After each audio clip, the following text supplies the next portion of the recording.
नमस्कार दोस्तों, आपका स्वागत है। आज लुसेंट का पेज नंबर 13 है। अगर आप इस चैनल पर नए हो तो चैनल सब्सक्राइब करें और बेल आइकन प्रेस करें। पेज 1 से अभी तक का वीडियो इस चैनल पर मौजूद है, जाके देख सकते हैं। आपसे एक रिक्वेस्ट है, कृपया शेयर जरूर कर दें।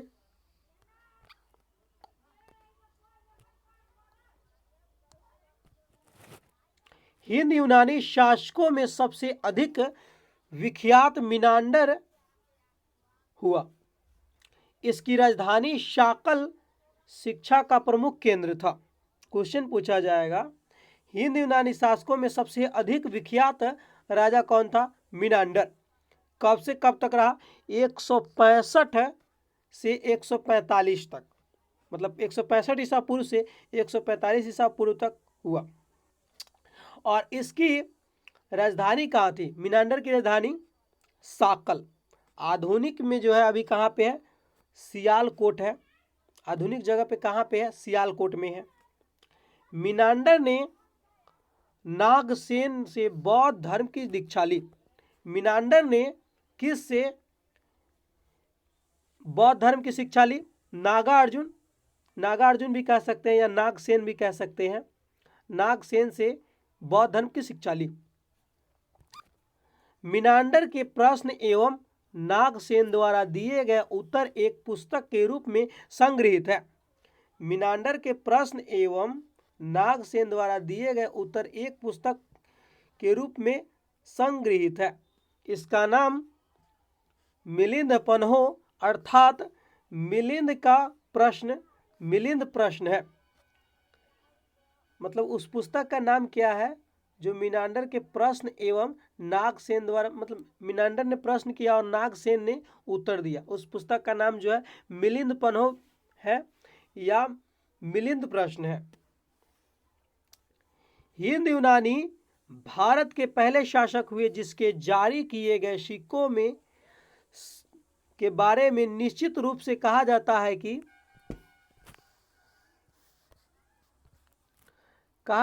कि सिक्के किन राजाओं की है। क्वेश्चन पूछेगा, हिंद यूनानी भारत के पहले शासक हुए जिसके जारी किए सिक्कों के बारे में निश्चित रूप से कहा जा सकता है कि सिक्का जो है किन किन राजाओं की है। भारत में सबसे पहले हिंद यूनानियों ने ही सोने के सिक्के जारी किए।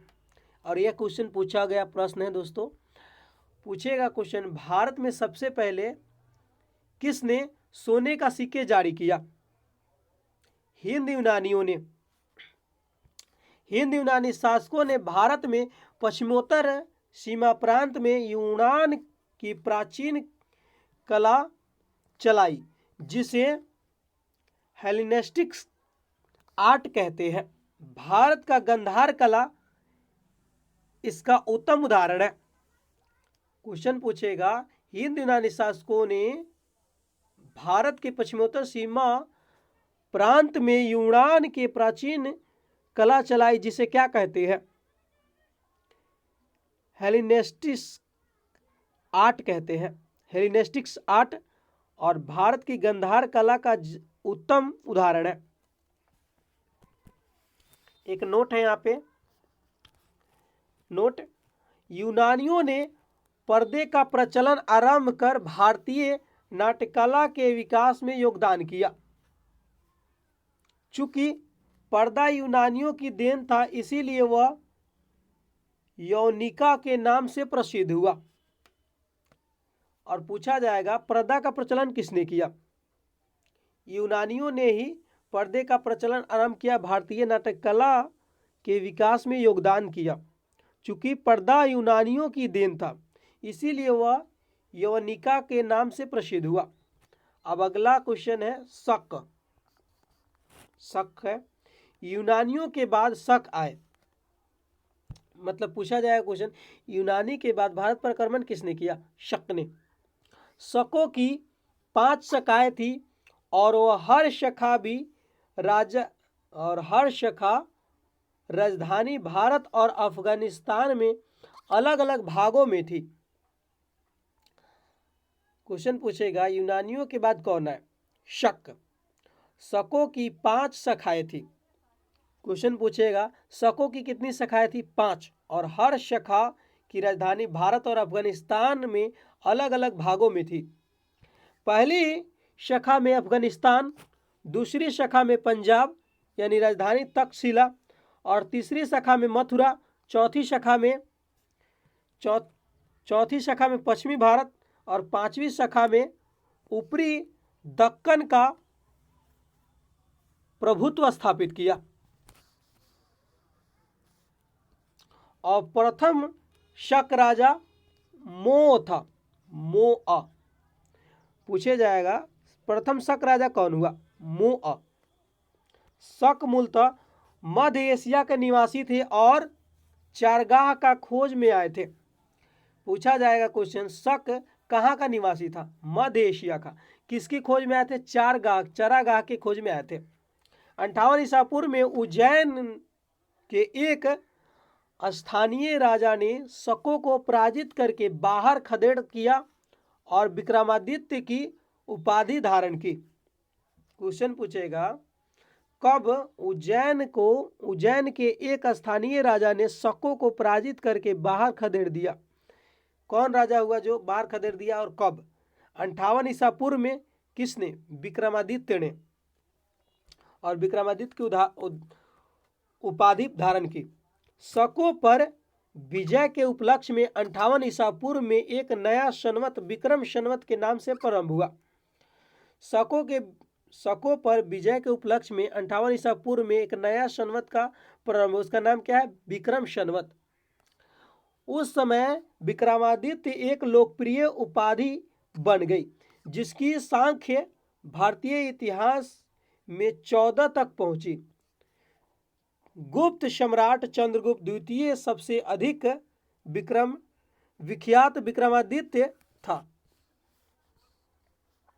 पूछा जाएगा क्वेश्चन यहां से गुप्त सम्राट चंद्रगुप्त द्वितीय सबसे अधिक विख्यात किससे था? विक्रमादित्य से। शकों की अन्य शाखाओं की तुलना में पश्चिमी भारत का प्रभुत्व स्थापित करने वाली शाखा ने सबसे लंबे अरसे तक शासन किया।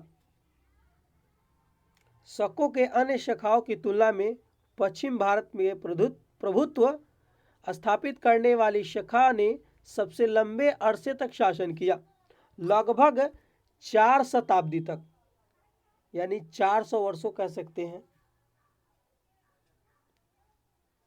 सॉरी फ्रेंड, 400 वर्षों नहीं होता, 4 शताब्दी तक। गुजरात में चल रहे मुंद्री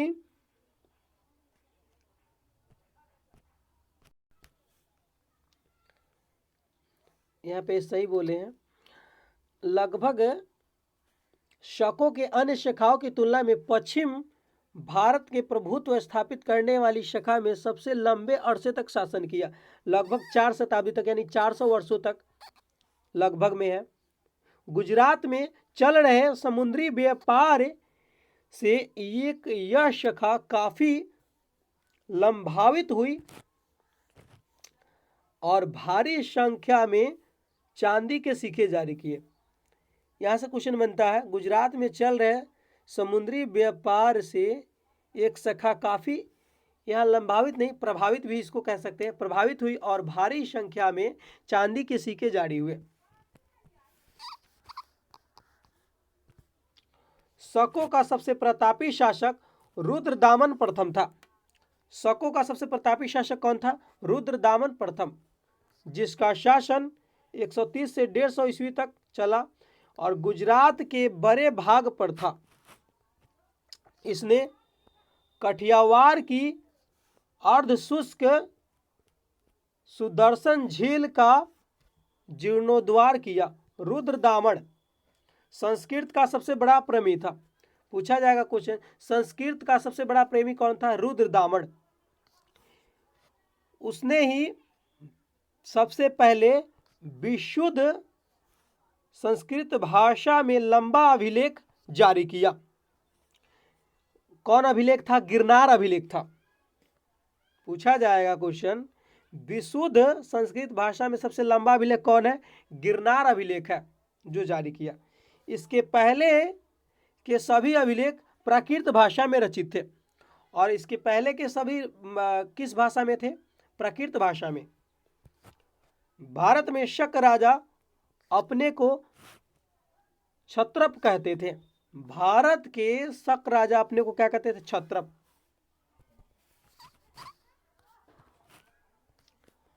पार्थियाई या पहलव। पार्थियाई या पहलव क्या है?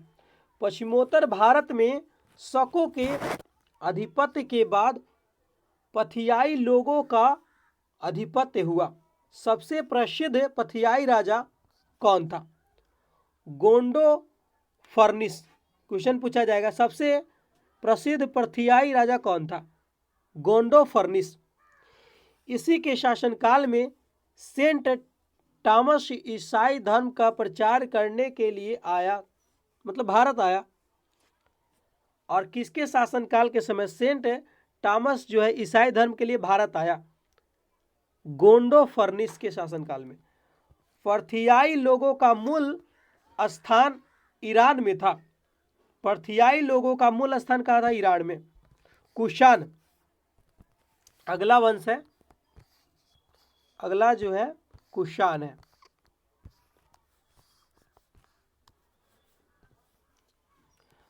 पहलव के बाद कुषाण आए। पूछा जाएगा क्वेश्चन, भारत में पहलव वंश के बाद भारत में कौन आया? कुषाण वंश। कुषाण जो यूची एवं तोखड़ी भी कहलाते हैं। पूछा जाएगा यूची एवं तोखड़ी किसको कहते हैं? कुषाण वंश को कहते हैं। यूची नामक एक कबीला 5 कुलों में बटा गया था। इनमें एक कुल में कुषाण था। यूची जो है नामक कबीला कितने में बटा था? कितने कुलों में? 5, जिनमें एक में क्या था? कुषाण।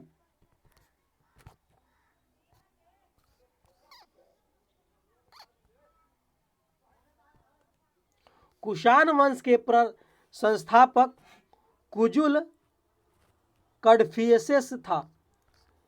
इस वंश का सबसे प्रतापी राजा कनिष्क था। पूछा जाएगा कुषाण वंश का सबसे प्रतापी राजा कौन था? कनिष्क। इसकी राजधानी पुरुषपुर या पेशावर थी। कनिष्क की राजधानी कहाँ थी? पुरुषपुर या पेशावर।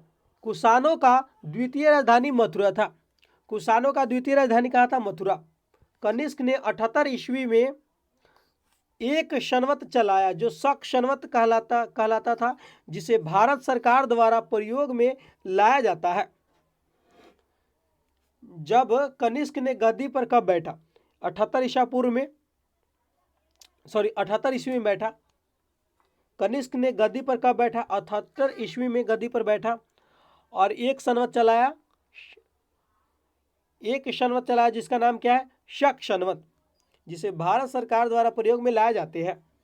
बौद्ध धर्म की चौथी बौद्ध संगति कनिष्क के शासनकाल में कुंडलवन कश्मीर में प्रसिद्ध बौद्ध विद्वान पुष्यमित्र की अध्यक्षता में हुई। क्वेश्चन पूछेगा बौद्ध धर्म की चौथी बौद्ध संगति किसके शासनकाल में हुआ? कनिष्क के शासनकाल में। कहाँ पे? कुंडलवन में। और प्रसिद्ध बौद्ध विद्वान पुष्यमित्र की अध्यक्षता में, वासुमित्र की अध्यक्षता में। पूछा जाएगा चौथी बौद्ध संगति के समय अध्यक्ष कौन था? वसुमित्र। कनिष्क बौद्ध धर्म के महायान संप्रदाय का अनुयायी था। कनिष्क जो है बौद्ध धर्म के महायान संप्रदाय का अनुयायी था। चीनी जनरल पेन चुआ ने कनिष्क को हराया था। चीनी जनरल पेन चुआ ने कनिष्क को हराया था। आरंभिक कुषाण शासकों ने भारी संख्या में स्वर्ण मुद्राएं जारी की, जिसकी शुद्धता गुप्त काल की स्वर्ण मुद्राओं से उत्कृष्ट थी। आरंभिक कुषाण शासकों ने भारी संख्या में स्वर्ण मुद्राएं जारी किया, जिनकी शुद्धता जो है गुप्त काल की स्वर्ण मुद्राओं से उत्कृष्ट है। नोट, कुषाणों ने सोने की सर्वाधिक शुद्ध सिक्के जारी किए। क्वेश्चन पूछा जाएगा भारत में किसने सोने के सिक्के जो है सर्वाधिक शुद्ध जारी किए? कुषाणों ने। कुषाणों ने उत्तरी तथा उत्तरी पश्चिमी भारत में सर्वाधिक संख्या में तांबे के सिक्के जारी किया था। पूछा जाएगा भारत में सर्वाधिक तांबे के सिक्के जारी किसने किया? कुषाणों ने, उत्तरी तथा उत्तरी पश्चिमी में।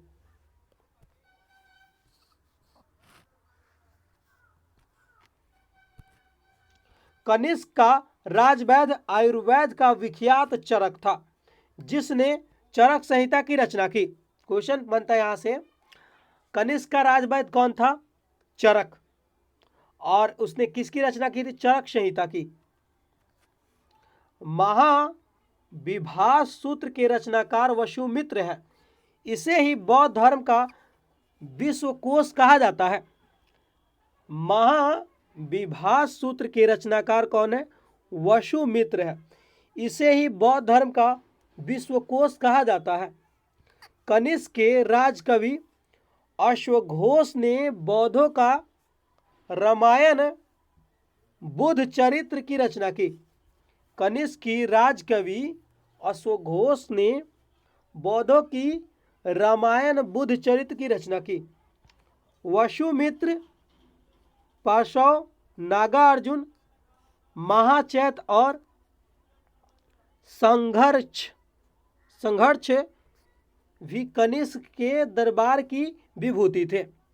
वसुमित्र, पार्श्व, नागार्जुन, महाचेत, संघर्ष भी कनिष्क के दरबार की विभूति थे।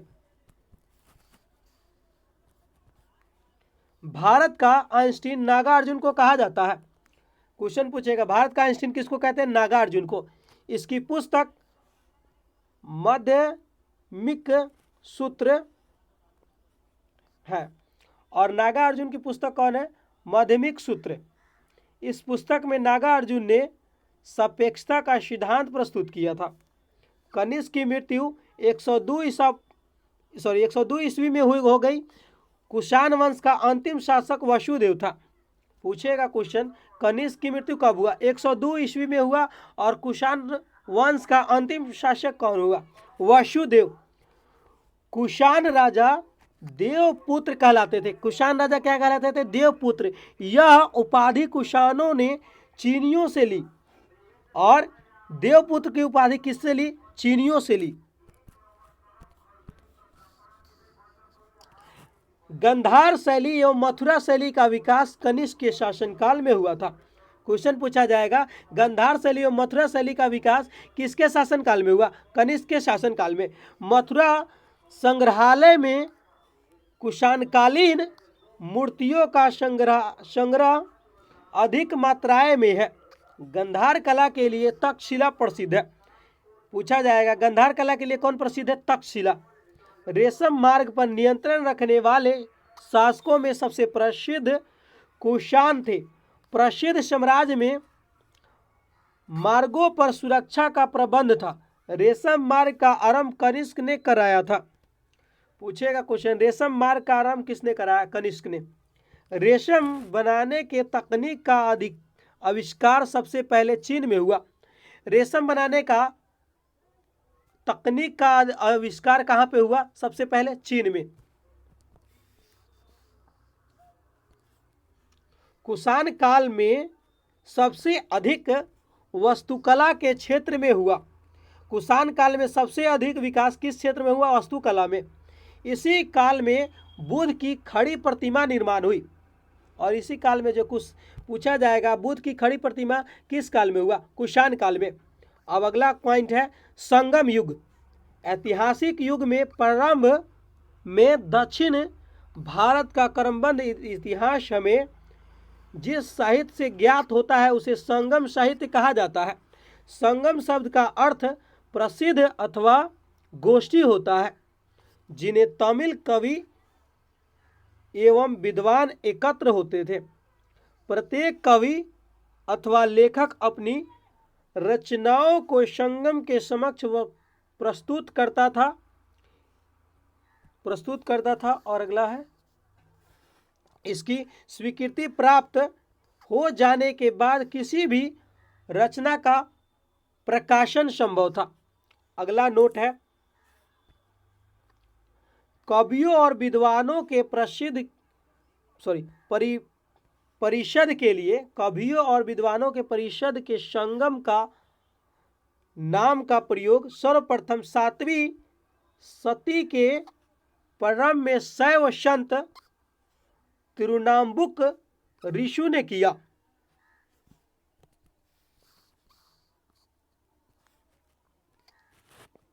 पंबरा के अनुसार अति प्राचीन समय में पांड्य राजाओं के संरक्षक में कुल 3 संगम आयोजित किए गए। क्वेश्चन पूछा जाएगा, पंबरा के अनुसार अति प्राचीन समय में पांड्य राजाओं के संरक्षण में कुल कितने संगम आयोजित किए गए? 3। इनमें संकलित साहित्य को ही संगम साहित्य की संज्ञा प्रदान की गई। उपलब्ध संगम साहित्य का विभाजन 3 भागों में किया जाता है। देखिए कौन कौन है। पथु पातु इथु थोके, पादी नेक किलकुनुक,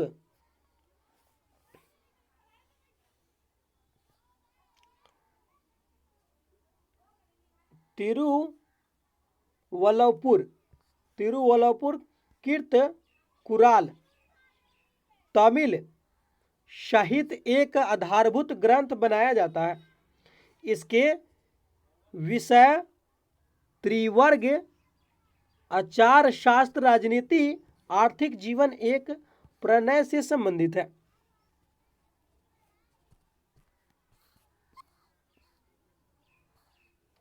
यहां से क्वेश्चन बनता है, तिरुवल्लपुर कीर्त कुराल तमिल साहित्य का एक आधारभूत ग्रंथ बताया गया। पूछा जाएगा तमिल साहित्य का एक आधारभूत ग्रंथ कौन है? तिरुवल्लपुर कीर्त कुराल। इसके विषय त्रिवर्ग, आचार सूत्र, राजनीति, आर्थिक जीवन के बारे में जानकारी मिलती है।